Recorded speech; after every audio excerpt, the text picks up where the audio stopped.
Sabe o que está por trás de um sorriso saudável? Muita gente não imagina, mas a resposta pode estar em algo bem simples. Hoje, a gente vai desvendar a ciência de um verdadeiro herói da saúde pública, o flúor. Vamos entender como esse elemento químico conseguiu revolucionar a saúde bucal de milhões de pessoas e, claro, o que isso significa para a gente hoje. Olha só para esse número, menos 57,8%. É uma queda gigantesca, né? Mas queda no que exatamente? Bom, esse número representa milhões, eu disse milhões, de casos de cárie que simplesmente não aconteceram. São milhões de sorrisos que ficaram mais saudáveis e uma transformação, uma verdadeira virada de chave na saúde de um país inteiro.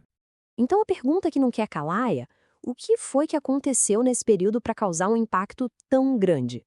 Adianto que não foi mágica, não. Foi, na verdade, uma combinação de ciência, de política pública e, claro, um esforço coletivo enorme. Mas sabe, tinha um ingrediente principal nessa receita. Qual será que foi o segredo por trás dessa revolução silenciosa? Isso mesmo, a resposta é o flúor. E olha, a história de como ele saiu de um simples elemento químico para se tornar esse herói no combate à cárie é fascinante. Então bora mergulhar nessa história, desde a descoberta até o impacto que ele tem na nossa vida hoje. Então vamos lá. A nossa história começa com o verdadeiro quebra-cabeça. Lá no comecinho do século XX, alguns dentistas começaram a notar uma coisa muito curiosa. Em certas comunidades, as pessoas tinham umas manchinhas nos dentes, mas, e aqui vem a surpresa, elas quase não tinham cárie. A pista para desvendar esse mistério estava na água que elas bebiam, e essa descoberta mudaria a saúde pública para sempre.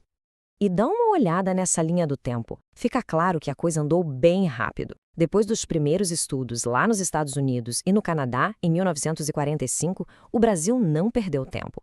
Já em 1953, a cidade de Baixo Guando, lá no Espírito Santo, foi pioneira e implementou o primeiro sistema. O resultado foi tão bom, tão positivo, que em 1974 a fluoretação da água virou lei no Brasil inteiro. Foi um verdadeiro marco para a nossa saúde pública. Tá, mas como é que o flúor funciona, afinal?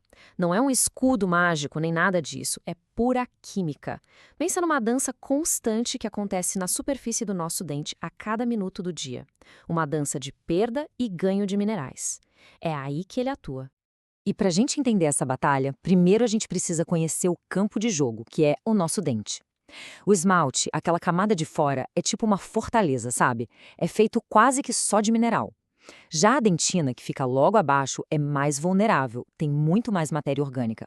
É exatamente por isso que quando uma cárie consegue passar pelo esmalte, lá dentro ela avança, muito mais rápido. Então pensa nisso como um ciclo constante acontecendo na nossa boca. De um lado, você tem o ataque ácido das bactérias, que tentam dissolver os minerais do dente. Do outro, a nossa defesa. E é exatamente aqui que o flúor entra em cena. Ele não só ajuda a proteger o esmalte durante o ataque, mas, e aqui vem a parte mais legal, ele acelera a reconstrução quando o pH da boca volta ao normal. E o detalhe mais incrível de todos, o esmalte que é reconstruído com a ajuda do flúor é ainda mais forte, mais resistente que o original. É como um upgrade. Para entender de vez o poder do flúor, a gente precisa falar de um conceito rapidinho, o pH crítico. Pensa assim, é um nível de acidez que faz o dente começar a derreter, a perder mineral. O esmalte normal começa a sofrer quando o pH chega em 5,5. Agora, o esmalte que foi fortalecido com flúor, ele é tipo uma versão turbinada. Ele só começa a dissolver num pH bem mais baixo, lá para 4,5. Parece pouco, mas essa diferença é o que dá uma super resistência para o dente contra os ataques ácidos. Ok, hoje em dia a ciência nos deu um verdadeiro arsenal, várias ferramentas para a gente usar o flúor a nosso favor. E não é só na água que a gente bebe, não.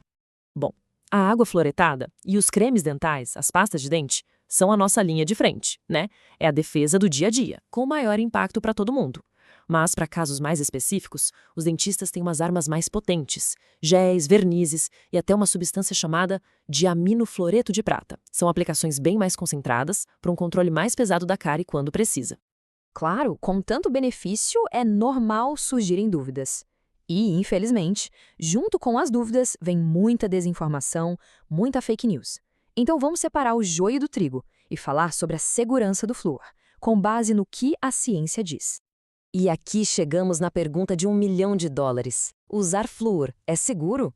E o excesso? Bom, a resposta é a mesma para quase tudo na vida. A dose faz a diferença. O segredo do flúor está justamente no equilíbrio. É preciso ter o suficiente para proteger, mas não tanto a ponto de causar problemas. E a boa notícia é que a ciência já encontrou essa medida certa, há muito tempo. Olha, o único efeito colateral comprovado do uso do flúor é a chamada fluorose dentária. E o que é isso?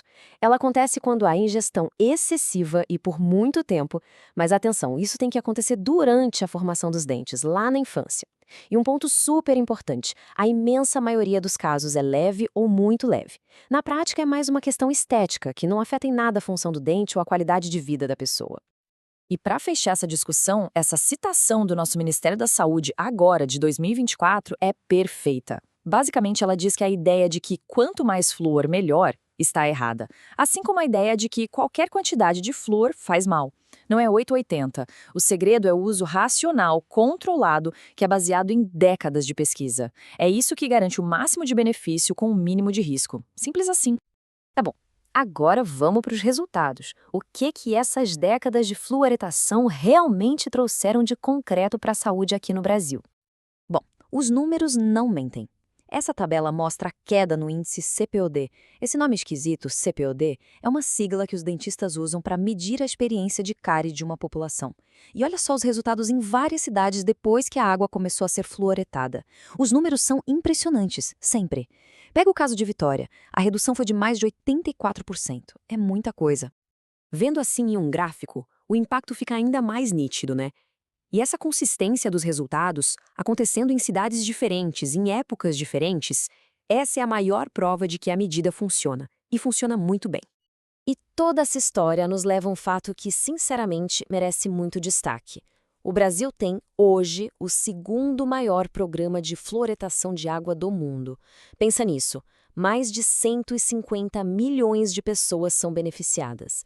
É uma conquista de saúde pública numa escala que pouquíssimos países no mundo conseguiram alcançar. E essa outra citação agora do Comitê Técnico-Científico de Saúde Bucal bate num ponto fundamental. Hoje a gente entende que não fluoretar a água ou parar de fazer isso não é só uma decisão técnica, é uma atitude socialmente injusta, porque significa tirar das pessoas, principalmente das mais vulneráveis, uma proteção que é super eficaz e barata. Então a lição que fica é essa. A história do flúor é o exemplo perfeito de como a ciência, quando é aplicada em políticas públicas sérias e corajosas, pode transformar a saúde de uma nação inteira. O impacto positivo atravessa gerações. E para fechar, fica aqui uma reflexão. O flúor foi uma arma poderosíssima contra a cárie, mas hoje o grande inimigo é outro, a desinformação.